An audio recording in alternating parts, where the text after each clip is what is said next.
In the early morning hours of June 13th, a number of attacks took place in Tehran and other parts of Iran. And then over the next 12 days, there were multiple attacks by either side. As per government estimates, we know that there have been 627 people killed and almost 5,000 injured.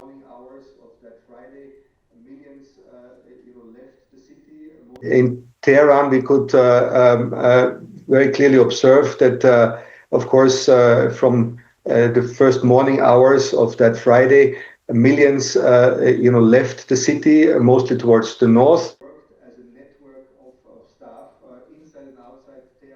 We know that the health sector has very specific needs because of the kind of hits on several hospitals, on health equipment such as ambulances.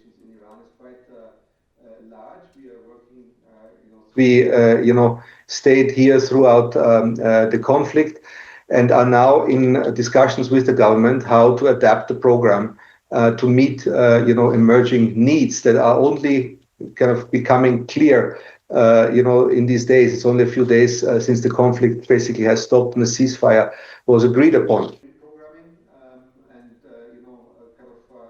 How the conflict impacts the refugee situation. It's a bit early to basically already assess this, but what we have seen is that the returns, from Iran to Afghanistan have increased, partly probably through self-evacuation, but also through deportations.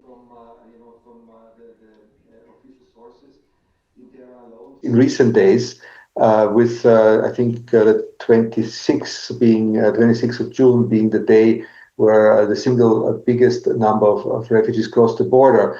Now we have many of those are also voluntary returns, moving away from the war. But we are aware that there are, of course, also a lot of deportations.